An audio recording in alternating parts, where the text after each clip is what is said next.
Right, welcome back. Never complain we don't give you a decent break time.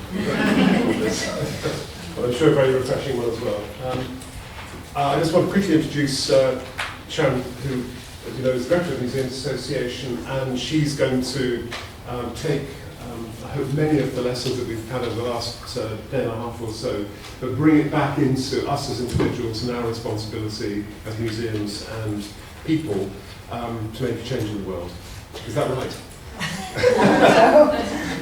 Okay, thank you, David, and thank you very much for the invite to speak. I think this is the most unenviable slot on the programme, in that we are post-lunch, post-tour, post-Americo, post-Elaine. I feel like I'm walking in the footsteps of giants, or small giants in some cases, Elaine, but very powerful ones. So just to describe what I hope will happen, I'm going to speak for a little bit about museum activism, then we're all going to do a campaign hack, and you will report back to the entire group, and then I'll do a summary. So in the spirit of Elaine, I'll explain a little bit of who I am. I'm from Leeds in Yorkshire. My mum is from Ireland, and actually this year I took her back to the village, the tiny, tiny village that her family was from, for her 80th birthday, which was an epic tour of the north of Ireland and Ireland. I have never worked in a museum, and actually once when I was on a presentation course I said that, and the leader of the course said, never admit that to a museum audience. But I'm just putting it out there. I actually trained as a journalist. I went to night school. I didn't go to university, and as David said, I'm the director of the Museums Association, and I am an activist. So I know we had that conversation a little bit yesterday about activism, but I'm interested to see who's in the room and how we classify and quantify ourselves. So would you mind raising your hand if you consider yourself to be an activist in a personal, professional or any other domain? Oh good, so working with a majority audience here, that's fantastic to know. So I've been writing about activism and museums and speaking about activism and museums for the last 4 or 5 years in the UK and internationally.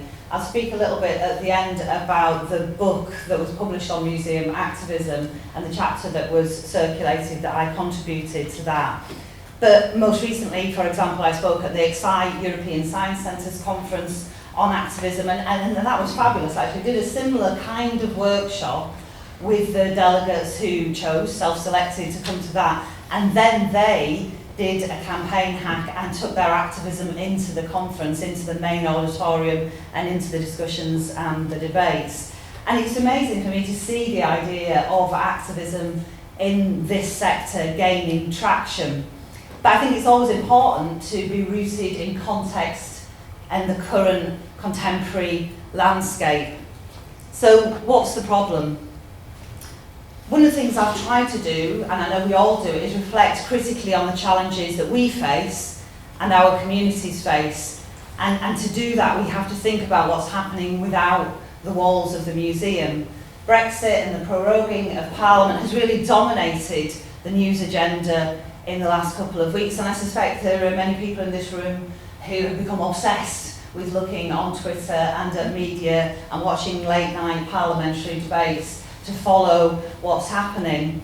And I suspect most people in the room will have had a consensus around Remain at that time of the referendum. And since then, when that referendum took place and the results were announced, I was at a conference with some colleagues. The Museums Association has about 20 members of staff. And 2 of the members of staff that I was with, we were 4 members of staff at this conference, 2 of the members of staff had campaigned hard, long and hard, for Remain. They were absolutely committed to the cause. I knew one other member of staff had privately said to me that she had voted leave. She'd voted leave, and she felt that her voice was not heard in our workplace. She felt excluded from the debate in the workplace because she thought that there was a majority for Remain and people weren't listening. So it plays to those ideas that Elaine talked about. How do you create a space, even in your own organisation, even at the MA, for people's views to be heard and understood and respected? And interestingly, when she left, she went to join another organisation for a better paid job. she said in her leaving speech that she absolutely adored working for the MA. It was one of her favourite jobs that she's ever had. She's quite a young person. But the thing that she found most difficult and most challenging was that she couldn't bring her whole self to work, to the workplace, because of that really heated and heightened discussion at the MA. And I think that's symptomatic of what's happened in wider society. But something sits underneath this political debate and the chaos that's happening in our democracy. For example, some of the real issues that I know we've thought about here in Wales and the other nations of the UK. For example, poverty. I just looked up some statistics before I came when I was preparing. I'm sure that colleagues from Wales know this already, that Wales was the only UK nation to see a rise in child poverty last year in 2017-18. Sean O'Neill of the Children in Wales charity said parents had to make impossible choices between feeding themselves and feeding their children. And the figures are quite stark in the rest of the UK. 1 in 3, 1 in 5 in Ireland, 1 in 4 in Scotland, children growing up in poverty. When I looked up the statistics for where I live, in Bethnal Green, in Bow, in London, in East London, I was horrified to find, but not surprised, that 54% of children in that parliamentary constituency that I live in grow up in poverty. In London, in one of the richest cities in the world. And this image will be familiar to many of you of a food bank. And there has been a discussion about the idea of food poverty. Over 4 million people are affected by food poverty in the UK, but I would question why we're using that term, because food poverty is just poverty. The inability to feed yourself and your family is poverty.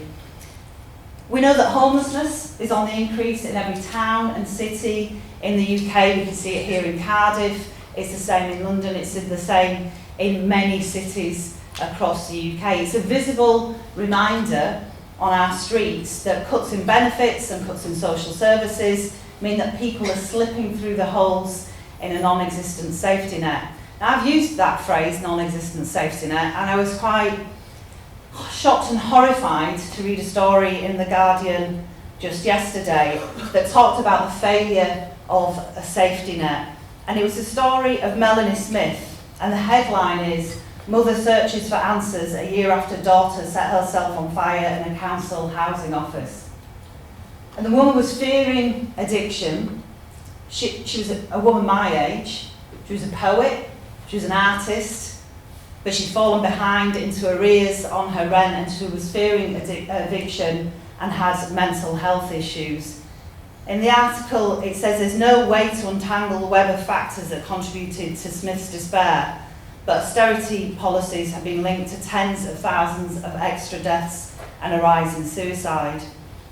It also says the desperation that drives someone to self-immolation is more familiar from foreign news reports. The protests of Tibetan monks, demonstrators against Soviet tanks in the Prague Spring, or the Tunisian fruit seller whose suicide sparked an Arab Spring.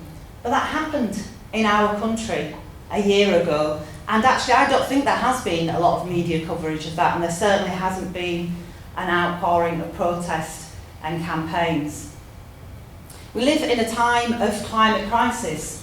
I've been training myself to say climate crisis, not climate change, because it's not just a little change around the edges, it's an absolute crisis. Every minute 1 truck worth of rubbish is dumped into the world's oceans. Most of it is plastic, most of it will stay there. The stats are endless and disastrous, and we can see it here on the coast of these islands and also in the fires that are raging in Brazil.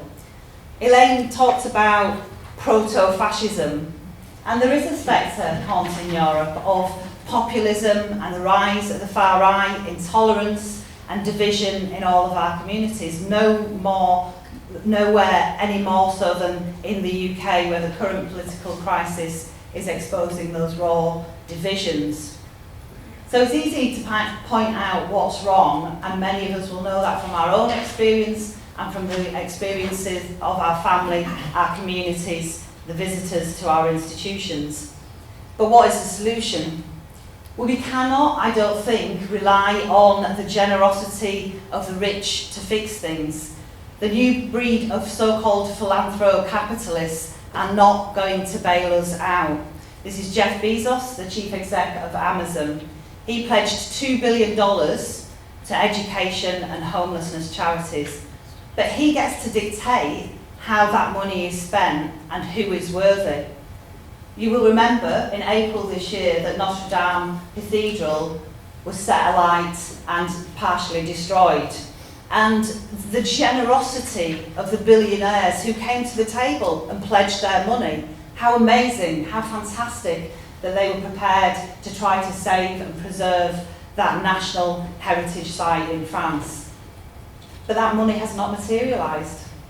So those benefactors have got all of the publicity, but they've given none of the money. And the few pennies that have come through it's been dictated where that money should be spent. So we can't rely on the rich to bail us out. Philanthropy and corporate sponsorship also raise some really interesting ethical challenges for us in the sector, and I will come on to that later. But the good news is, we don't have to take it lying down. We have seen a massive increase, I think, in campaigning and activism and protest in society. This group is a group called Sisters Uncut, and they were protesting on the red carpet at the BAFTAs as part of the Me Too and Time's Up campaign against discrimination against women, but also against cuts to services for women who are victims of domestic violence. Interestingly, 100 years after some women got the vote, we're still waiting for those basics such as equal pay and an end to discrimination. Sometimes the protest is about individuals using their position to take a stand, whether you're Greta Thunberg or the actors from the Derry Girls on the pro-choice marches at the time of the referendum. You can take a stand or you can take a knee. Colin Kaepernick knelt during the national anthem at an NFL game to highlight social and racial injustice in the United States 3 years ago. That movement he started spread around the NFL and caused Trump to say that any player who knelt during the anthem was a son of a bitch and should be fired. And Colin Kaepernick hasn't worked. He hasn't played Major League football since then. He did get the Nike commission for an ad, and yes, I think that is cynical on the part of Nike to use that campaign. But he also used his position and his agency to set up a campaign called Know Your Rights. Look it up on the internet, it's great. It's a 10-point programme in homage to the Black Panther Party's 10-point programme. And those 10 points are worth knowing. They are: you have the right to be free, you have the right to be healthy, you have the right to be brilliant, I like that one. You have the right to be safe, you have the right to be loved, you have the right to be courageous, you have the right to be alive, you have the right to be trusted, you have the right to be educated, and you have the right to know your rights. Absolutely amazing that an individual can make that sacrifice and protest and use his activism in that way. But I do think advertising can be radical. So these posters popped up in bus shelters in Brixton in South London about a year ago. They're highlighting the lack of opportunities for black actors and the lack of role models. They were done by a subversive advertising organisation called Special Patrol Group, which the name has its own history in London in particular. And the concept, they spotted the concept online and they jumped in to give it a much wider audience by printing the posters up to bus shelter size and then just plastering them across London. And it really resonated with me because I thought it was funny, it was amusing, it made a really sharp point. And then I saw much later, much more recently, a tweet from a member of Museum Detox, which is a group of BME workers in museums. And it was Sarah Wajid, who's one of the leaders of that group, and she was visiting the Harry Potter studio just outside of London, and she said this is an amazing experience, and I've been, and I don't like Harry Potter, and it is a really good experience. She said, but where are the black families? Why is it all white? And that's one of the reasons. That's one of the reasons, because there's a lack of role models, there's a lack of opportunity. So process can be subversive, it can come from the underground, but it can also be in your face. I happened to be walking through central London when the Trump blimp was first flown, and obviously that was created as a protest against his visit to the UK. But there was also a counter-protest where the blimp of the mayor, Sadiq Khan, was crowdfunded, and that was flown, and now we've got the Boris Johnson blimp as well.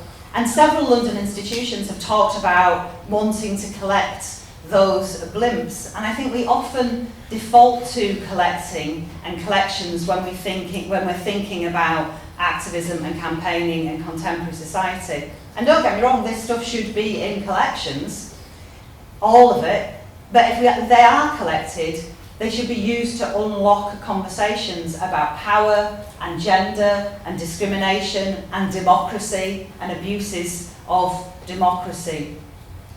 Campaigning can obviously also be collective.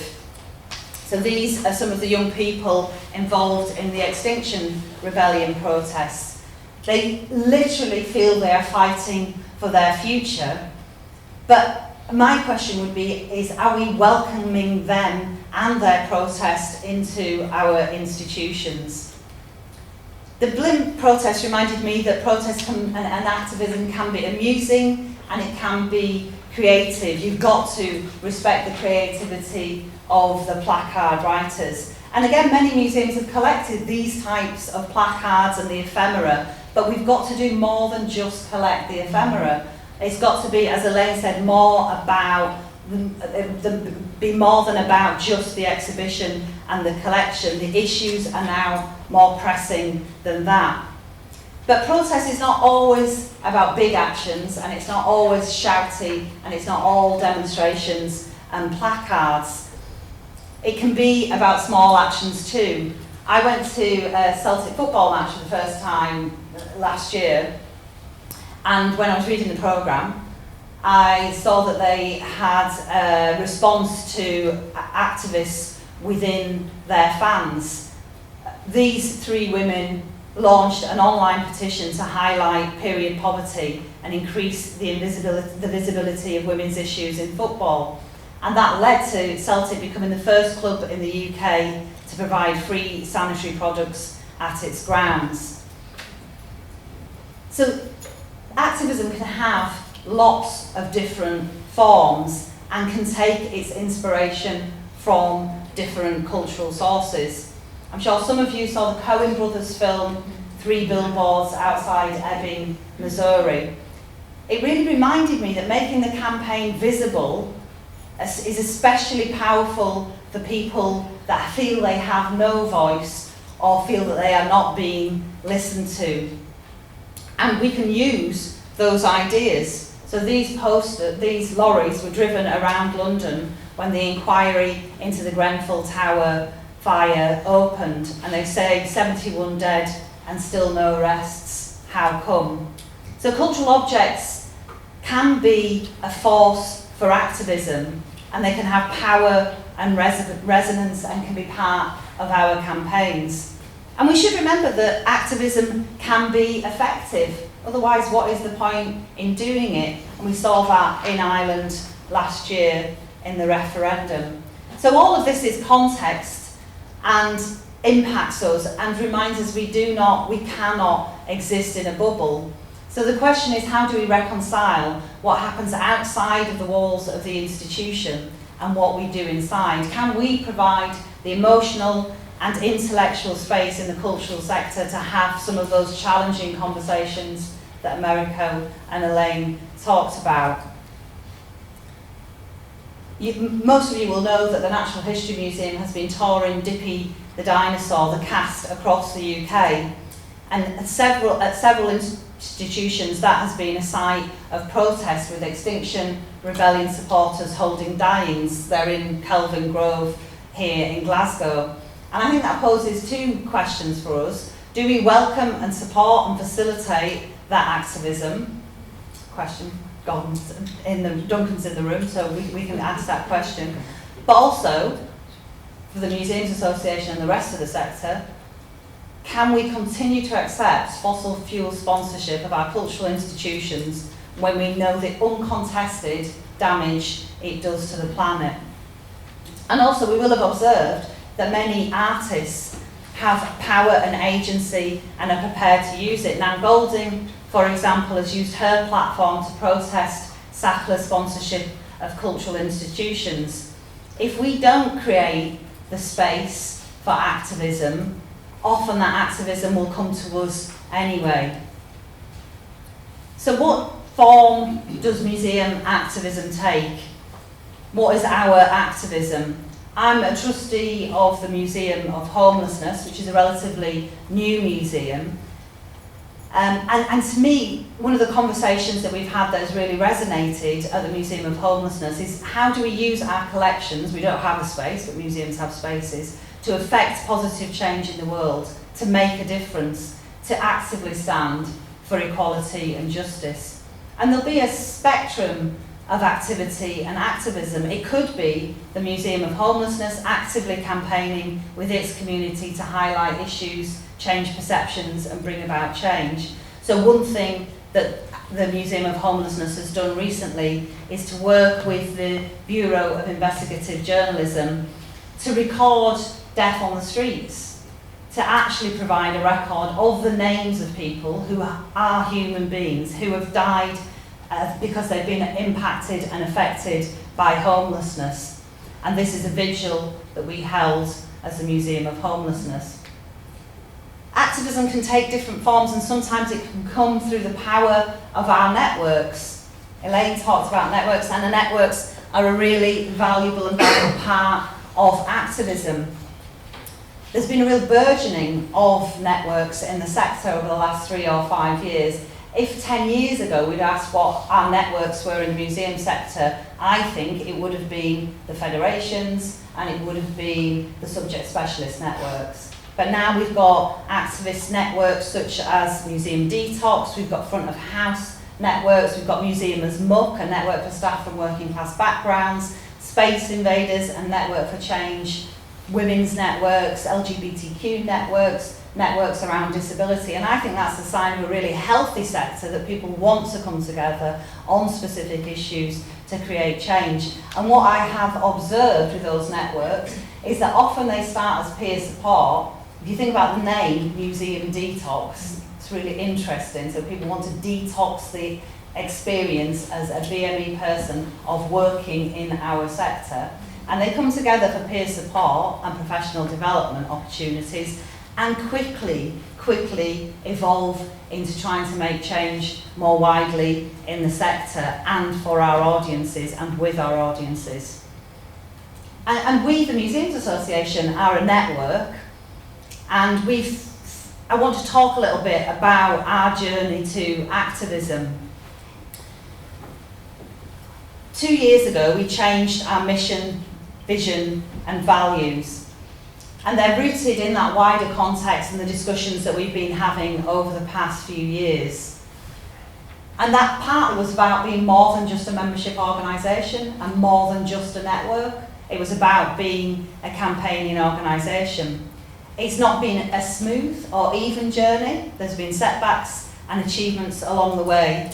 But we managed to change our mission to be inspiring museums to change lives, our vision for inclusive, participatory and socially engaged museums at the heart of their communities, and our values include, not exclusively, inclusivity, diversity and equality.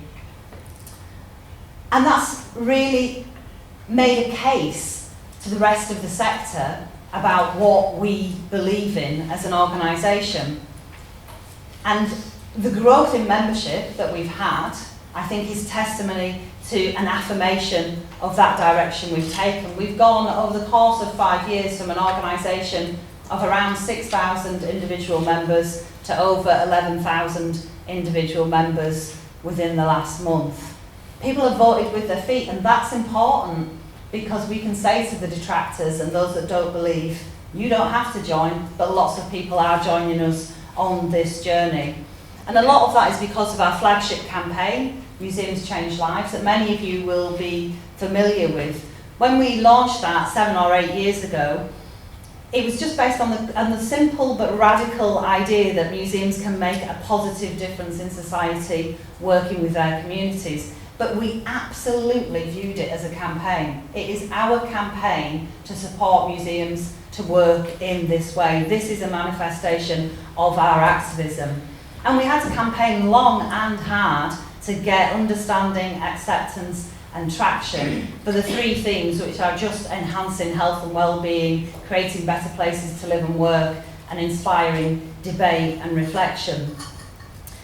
And it has influenced everything else that we've done since. So our review of the Code of Ethics was influenced by it. Who would have thought, actually, that 2019 would be the year of museum ethics? Everything from sponsorship to decolonisation, repatriation, restitution, how we treat our staff, digital and data ethics has come to our ethics committee. And don't get me wrong, we still deal with the casework and we still get inquiries about selling our collections and bequests and acquisitions, and we deal with that, and that's absolutely important. But we see this as a campaigning document. The first principle is our ethical commitment as museum workers and institutions to public benefit. So I see it as a campaign to get museums and people who work in them to actively think about and enact the Code of Ethics and their own ethics. I see it as our role as a Museums Association to provide support and resources. Those resources for hope that we talked about yesterday. So everybody knows in this room, when you talk about social impact, somebody will say, but how do you measure that? You can't really measure it, can you? You can't really demonstrate it. We provide resources for measuring socially engaged practice in our toolkit that's on our website. Museums have been around for 200 years or more. They're not going to change overnight, but what we know is that we need to keep talking about this work, and it's not just a way of working, it is the work. Last year we published Partnerships, Power to the People, which is a framework to help museums understand and improve their participatory practice, and we know there's a growing body of work in this area. We launched our Museums Change Lives Awards in Belfast at the conference last year, and we've had twice as many applications for the awards this year, and a fantastic diversity of programmes and projects and exhibitions and ways of working from a real scale and range of different types of museums right across the UK. Again, you know, good evidence that museums are working in this way.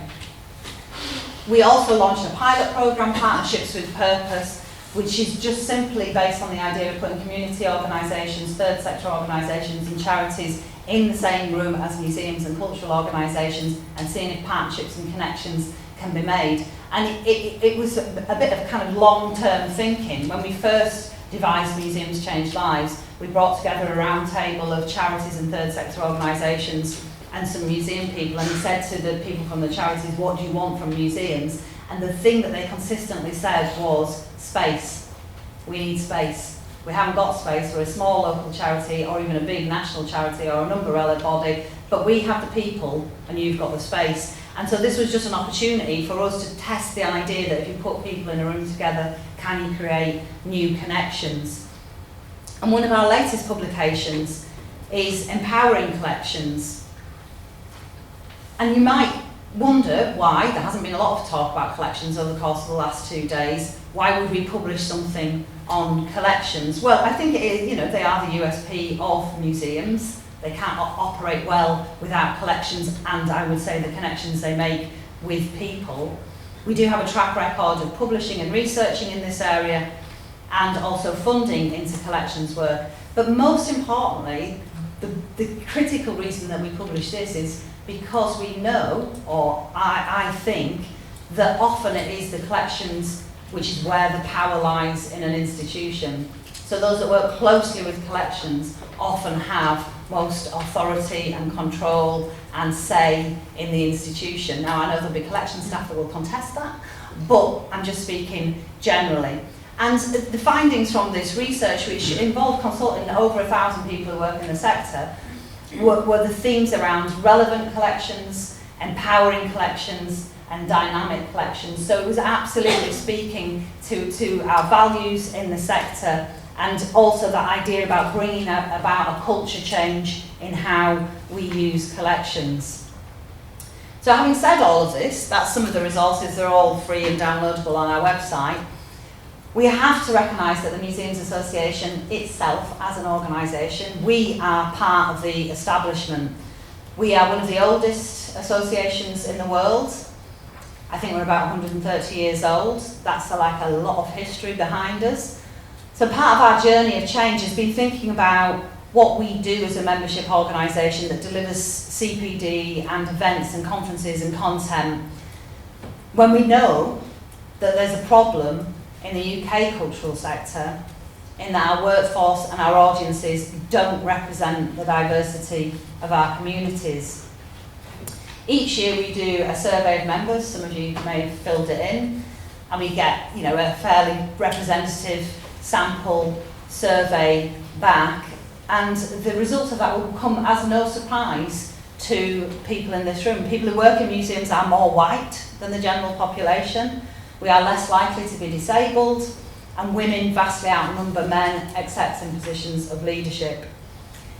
Also, interestingly, we are more likely to have gone to public school than the rest of the population.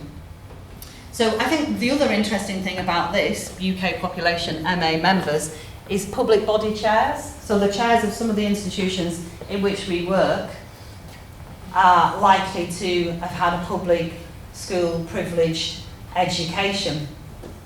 I said at the dinner that we had for speakers on Sunday night that I think there's an issue with third sector governance in this country. It's not democratic. We've been talking about cultural democracy. Well, third sector governance is not democratic. Actually, with the exception of the MA, because 2/3 of our board is elected by our members. But most people are appointed, and most people appoint people like themselves. So you get monocultural institutions at governance level, at staff level, and sometimes also at audience level. We also have more qualifications than the average working age population. So we are that monocultural workforce with very little in the way of diversity. So what do we do when we get that information? Well, we think, what is to be done? What are the next steps for us? And part of that has been thinking about that idea of campaigning and activism. Our response has been to embed our values in everything that we do.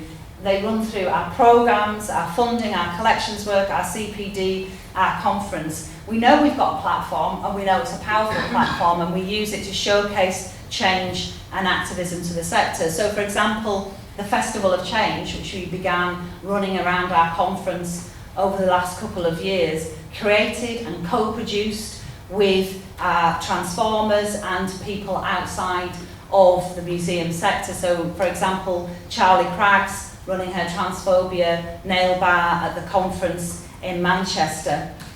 Also, Museum Detox running the white privilege clinic for us at the same conference. It was challenging for us. I did that. I found it really challenging. But it really, I think, demonstrated us trying to live our values as an organisation. From that, we established a code of conduct, actually, working with the people who are in Festival of Change and our Diversified Transformers cohort. We developed those rules of engagement that you need to have sometimes as an organisation when there's contested spaces and ideas in society.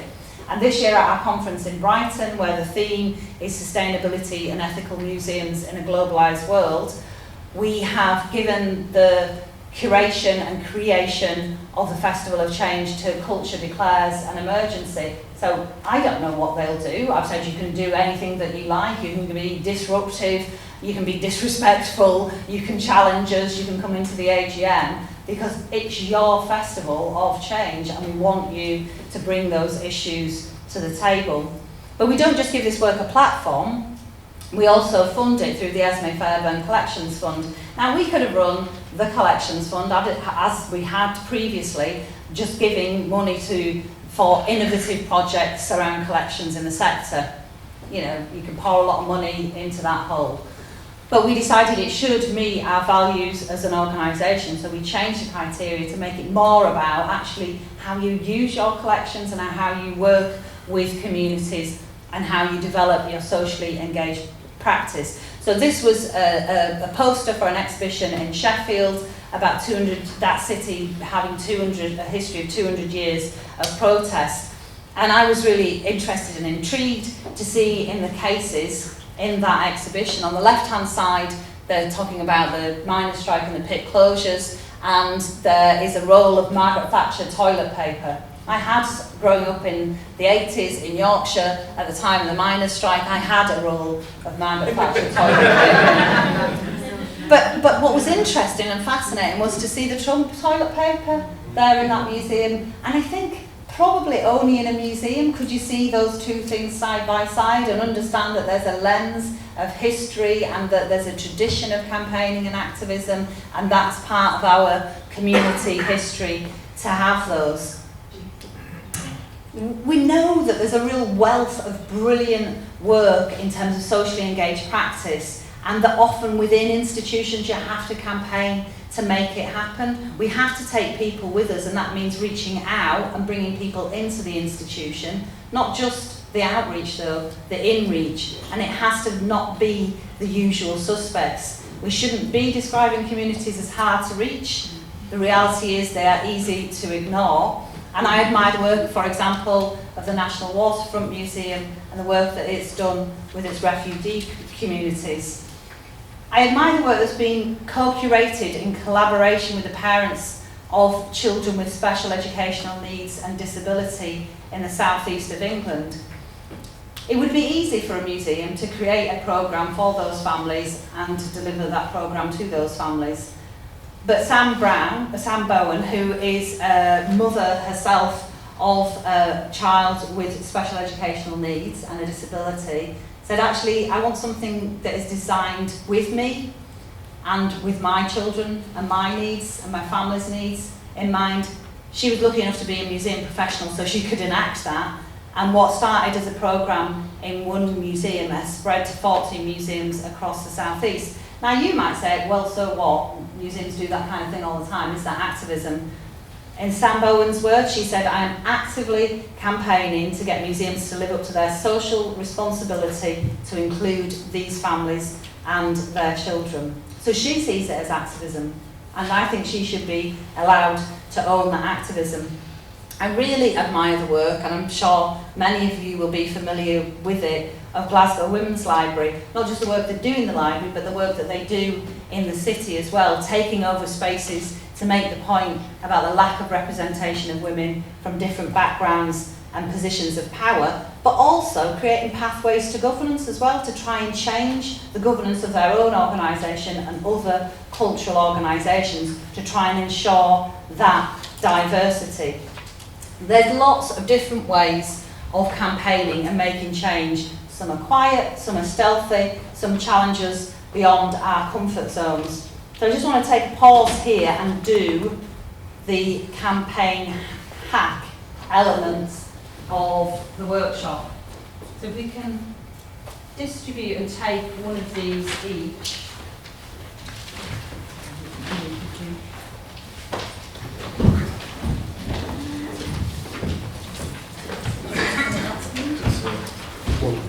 Yeah. So there's one per person, take one per person, and it's English on one side and Welsh on the other. Thank you to Nia and staff here for translating and reproducing that. And once you've got one, I'm going to explain how this exercise will work. Got enough?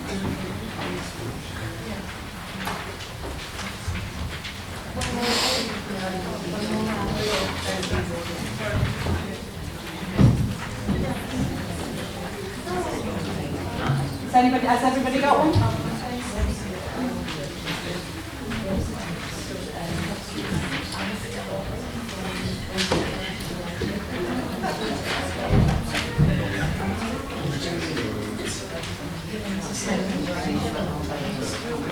Yep, okay.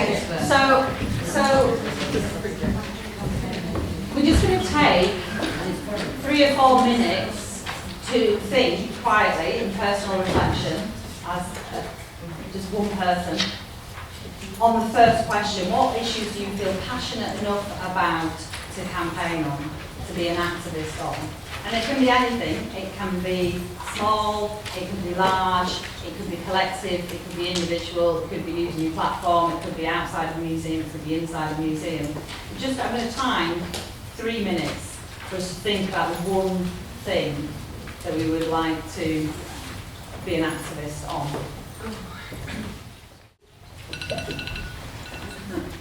Okay, so that's about 3 minutes.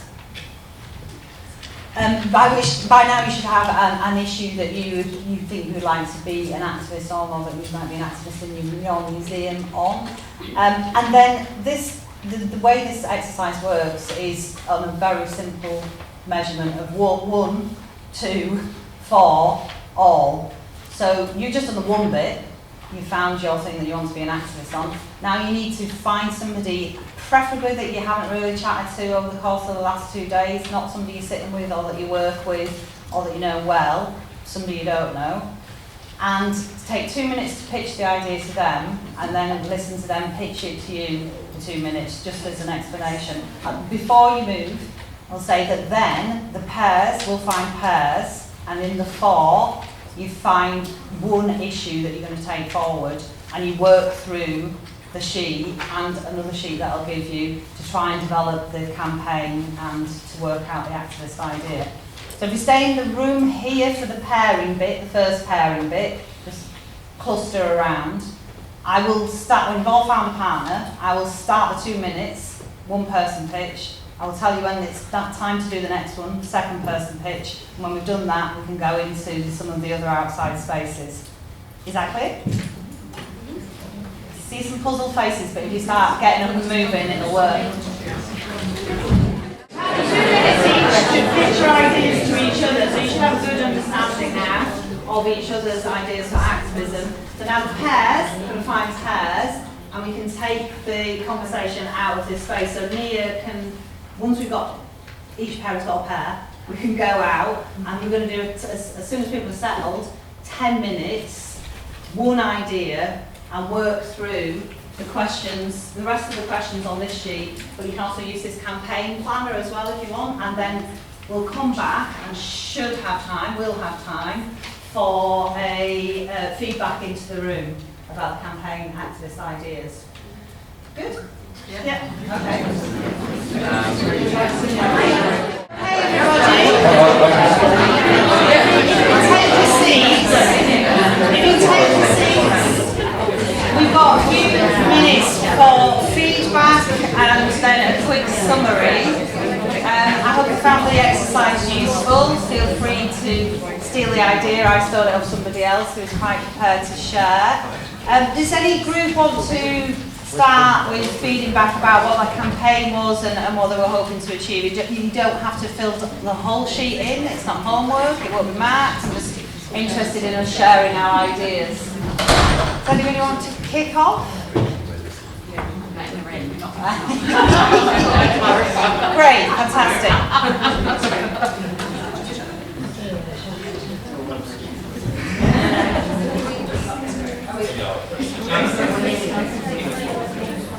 So,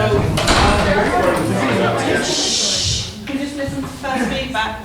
the 4 of us had some really good campaigns. We tried to sort of like join them all up together to make one sort of cohesive thing. The main sort of thrust of it would be about campaigning about the mental health effect on social media. I think it can lead to a lot of anxiety, a lot of stress. We all believe that we're using our phones quite a lot, and as an institution we could be quite responsible. And to this, our campaign would be something like Phone on Fridays, where us as a museum would tweet a few days earlier to say, you're not going to be hearing from us on Friday, because we as an institution are going to be putting our phones away, maybe not even answering emails. We're going to be talking to people instead. So that's the sort of basis of our campaign. But then the audiences we want to campaign about So this fits in with mental health, current issues, things like that. The changes we wanted to see, we wanted to do interventions, we wanted to sort of lead on behaviour change. It'll be a shared thing, so we would get people to talk to each other on maybe one day a week or something. We would be providing permission to people to say, actually, we're doing this and we're going to lead on this, so it's up to you whether you want to do this or not, but it's actually, this is what we're doing, so you can just join in if you want. If people come to visit the museum, we could put signs up to say, the museum's having a tech-free day today. It would be great if you could join us by putting your phone in the bag, but you don't have to, but this is what we're doing. And also then, where it leads into other campaigns we're talking about. So other campaigns were things about increasing usage of green spaces, just finding yourself, connecting more to nature. So we could say, rather than being on your phone, go and take a walk in the park, go and talk to somebody. So we talk about homelessness. So the sort of like the campaigns all started to bring the strand together in terms of what could we be doing if we weren't on our phones all the time. So the key messages would be something like, why don't you? So why don't you just join us with this, or why don't you just, get rid of your phone? And actually, ironically, when I came back in, I left my phone. So I started it already. So also things like, so we could switch off the Wi-Fi in the museums, for instance, just as a, if we're actually going to, if we believe in this, this is the museum's sort of like passion, and we need to do this. And then one of the things, last thing I wrote down was, we can be big or go home. So we can do this for one day, the next 6 weeks. Brilliant, absolutely love it. That is fantastic, nailed it. Who wants to go next? Sharon? We quickly decided that our campaign would be about climate emergency, not climate change or crisis, but specifically emergency. And we wanted our campaign to have an objective of being a sector-wide campaign, that the museum sector in its entirety would declare a climate emergency and declare that museum collections hold knowledge about climate change over decades and millennia, and that the collections were officially open for people to make use of in terms of researching and informing their campaigns.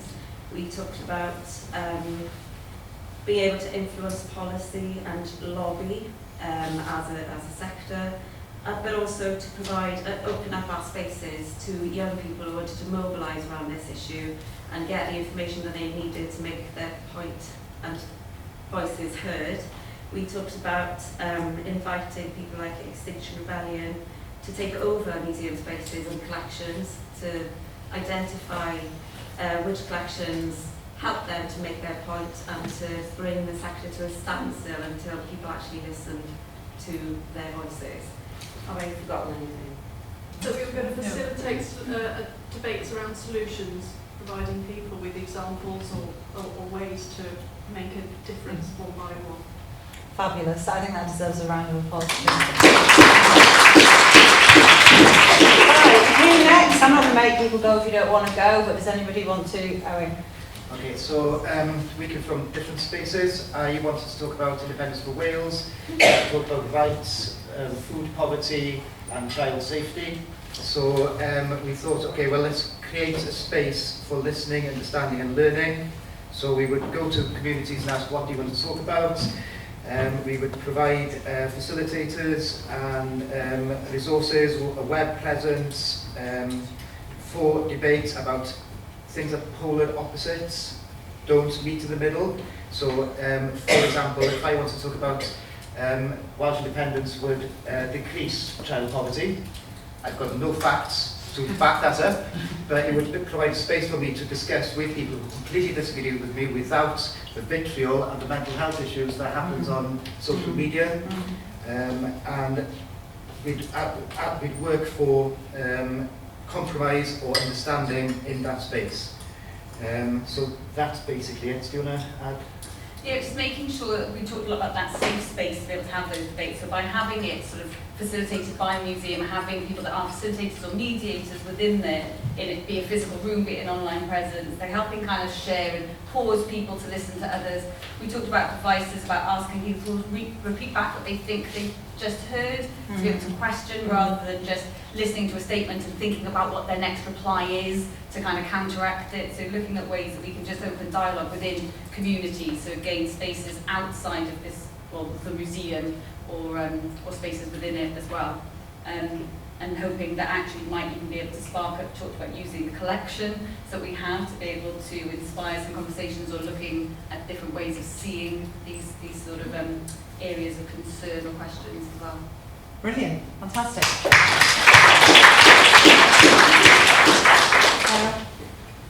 We did a youth project, surprise, and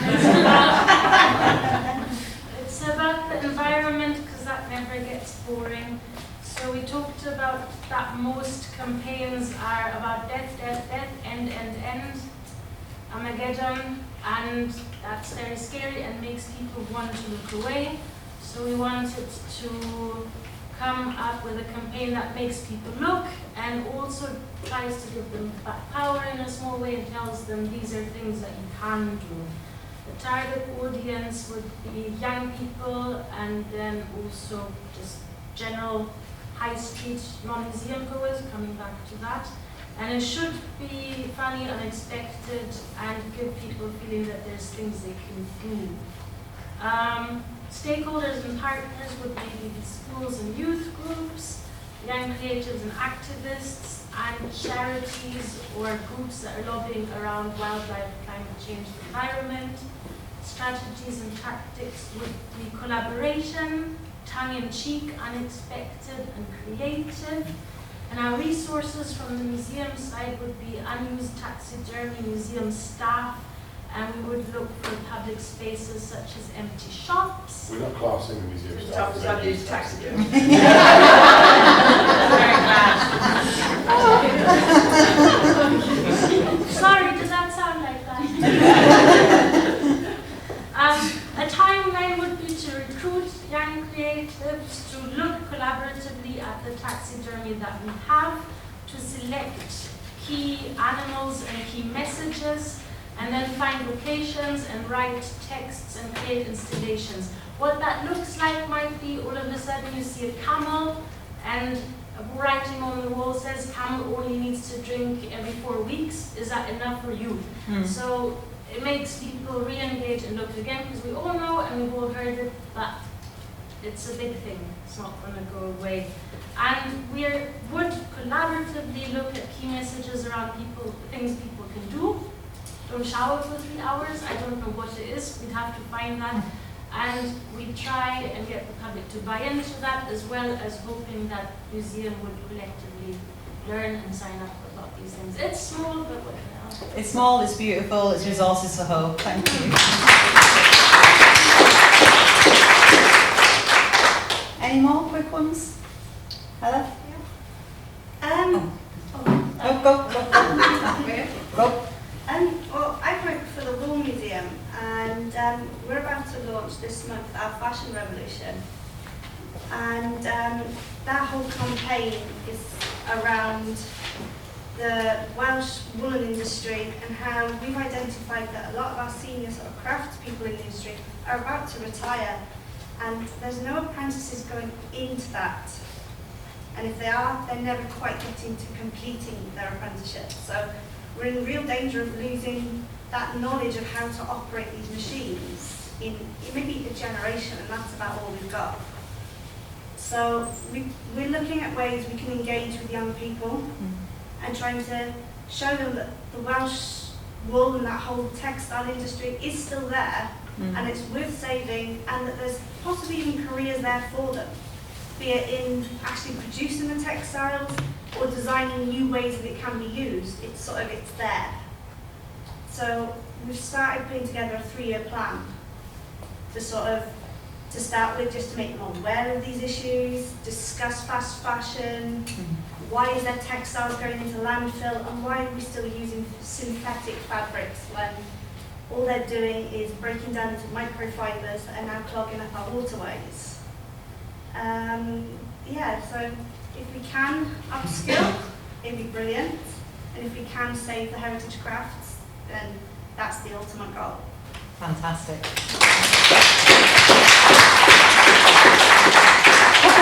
Quick ones, it'd be great if you can keep it quick. Alice, did you want to? Okay, we focused on homelessness and affordable housing, thinking it's a rural and urban issue that's on our doorstep and very real for many museums.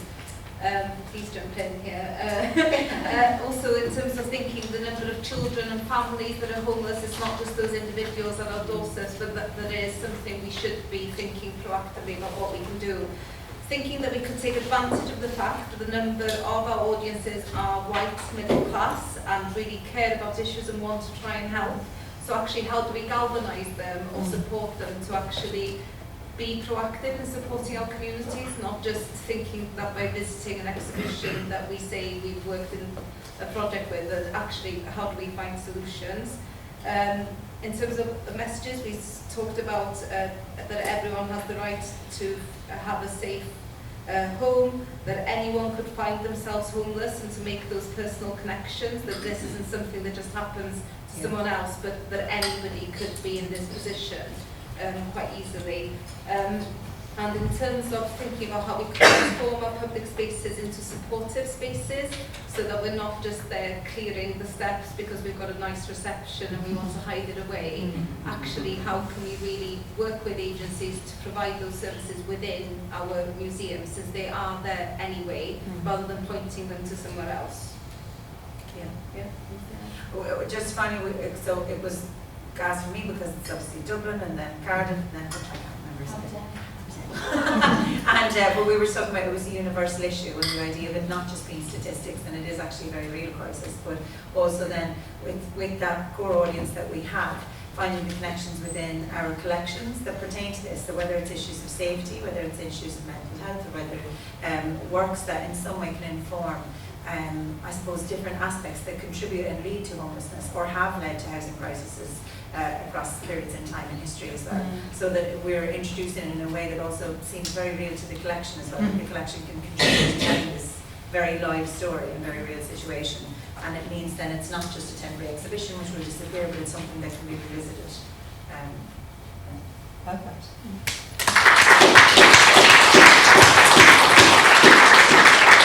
Does anybody else want to share? Okay, so we looked at something that I think I've built up, and I think it's all quite important to us. So basically, it's changing the public perception of museums. I think, as I mentioned before, it's seen as it's only aimed at middle class or upper class, and to me there shouldn't really be a class system. To me, museums are for everyone. It's where people can learn, enjoy, so there's so many things that a museum can offer, and I think then bringing school kids in, I think that's really important, because there's so many things I think we can help, bring them from a young age, and we have lots of schools coming in. You'll break down those sort of barriers of sort of how it's sort of working, and I think then maybe the best way that we can do this is if you have all these school groups coming in, and they do all this work, why can't we have like an exhibition of their work? So then they're sort of like, then you have to, I suppose, it can't just be like all dark, and I think it needs to be done as you give a proper exhibition. And then you encourage them to bring their families in, so these could be children that have never been into a museum before, coming to this school, and maybe their parents and other people haven't. And then you're bringing them in. So then I think you're giving the museum as, it's not, it's ownership, isn't it? And that's what we're looking for. It's, the museum belongs to everyone, the collections belong to everyone, it's not one person's. And I think then by doing that, this may be another way that we break down those barriers and maybe reach out further to maybe communities that we're not approaching at the minute. Perfect.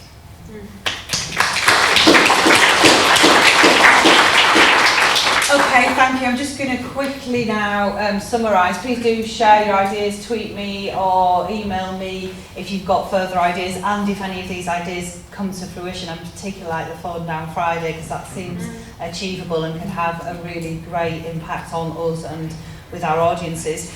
I would say that campaigning is fantastic, but it does and can come at a cost. Some of you will have heard Laura Rajkovic speak at our conference in Belfast last year, the former director of the Queen's Museum, who left after a conflict with her board, who felt she'd crossed a line because of her decision to close the museum on Donald Trump's inauguration day to participate in an arts protest. So it can come at a cost. When museums take a stand, it can come at a cost, a financial cost as well. The British Council withdrew support and distanced itself from this exhibition at the National Art Gallery of the Bahamas over concerns that it was too political.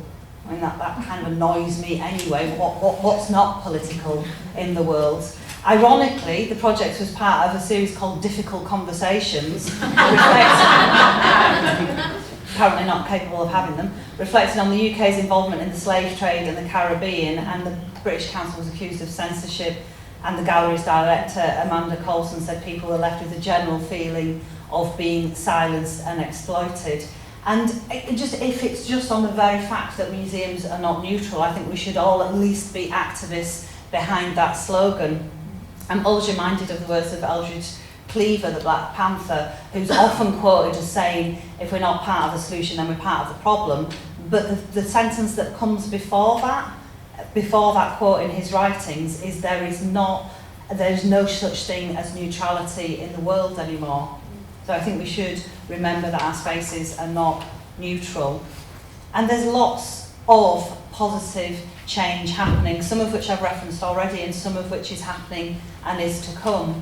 Activism is not just challenging, it can be hugely rewarding. This image is from The Past Is Now, a decolonising exhibition in Birmingham that started a real trend in us thinking about decolonising spaces. I'm not sure it's possible to decolonise the museum, but we can decolonise our practice. And there was talk yesterday of decolonising our minds. And this work will be scrutinised, so some of you will have seen the director of the V&A's column, opinion piece in The Guardian recently, where he decried and called out individual decolonisers and finished by saying to decolonise is to decontextualise. I think the opposite is true. It adds context, it adds narrative, it adds untold stories. Some of our activism is on the streets. I know in Cardiff, in London, in Glasgow, in many other cities, museum workers have joined pride demonstrations and also unlocked the stories in their collections around those issues.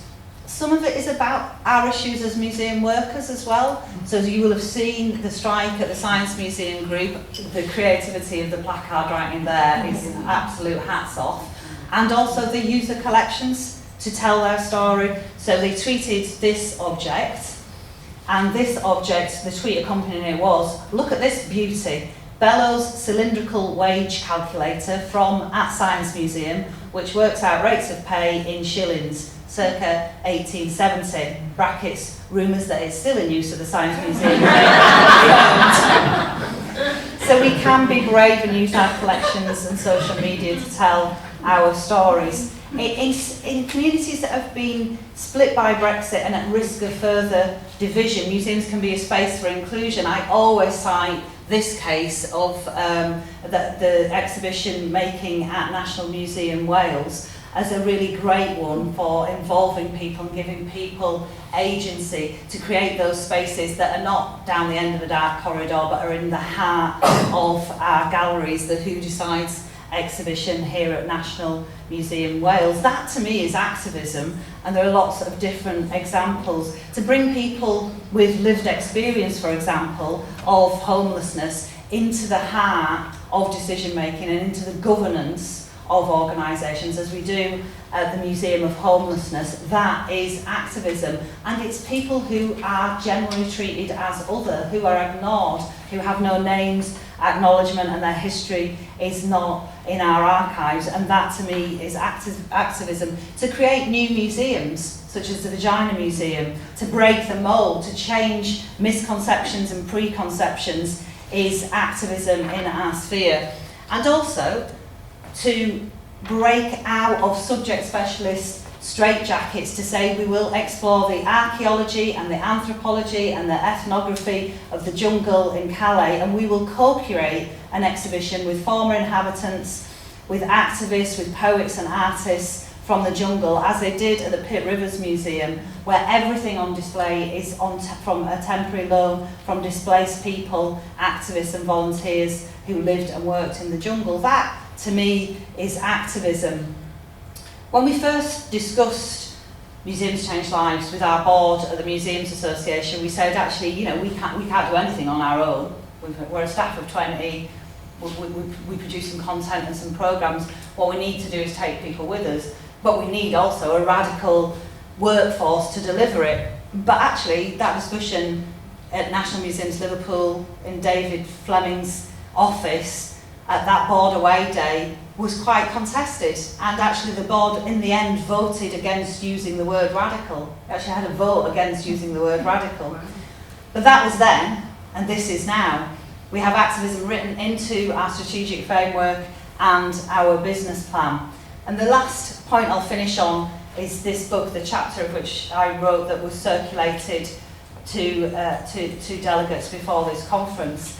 So I really take Elaine's point, actually, about sharing our work and our words and our activism and our knowledge, although I was deeply flattered to be asked to make a proposal for a chapter for this book, and partly because I'm not an academic. I don't have a degree, I didn't go to university, so it's very flattering and challenging for me to write something for an academic book. But we have actually just recently decided on the learning and engagement work that myself and David and Dictionary, one of our board members, are undertaking at the moment, that we won't do academic publishing, that we will do open source of any product that comes out of that.